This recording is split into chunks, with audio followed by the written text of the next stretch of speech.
Faut-il s'attendre à une augmentation du prix du café dans les jours, les semaines, les mois à venir? En toile de fond, bien évidemment, la situation au Moyen-Orient. Les cafés marseillais Henri Blanc sont impactés par ce contexte international. Alexis Pugliette, on vous retrouve en duplex depuis l'usine marseillaise d'Henri Blanc. Pourquoi ça risque de s'envoler?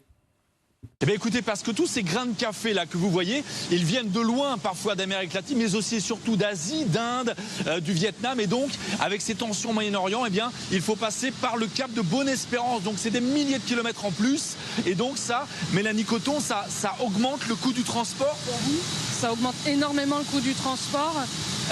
Évidemment, carburant impacte le coût de transport, mais ça allonge surtout aussi les délais de transport. Un exemple, le café d'Inde qui met 4 à 6 semaines pour arriver en temps normal. Là, le dernier container qui est arrivé, c'est 4 mois. L'autre problème, c'est l'augmentation du prix du gaz. On voit derrière vous ce torréfacteur là. Eh bien, il marche au gaz. Ça aussi, ça a eu un impact.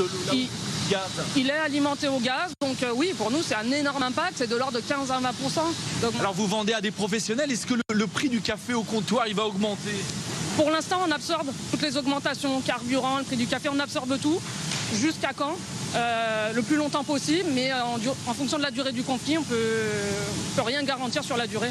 Merci beaucoup, Mélanie Coton. Voilà, pour le moment, ça tient, mais encore combien de temps? Ça va dépendre évidemment de la durée du conflit au Moyen-Orient.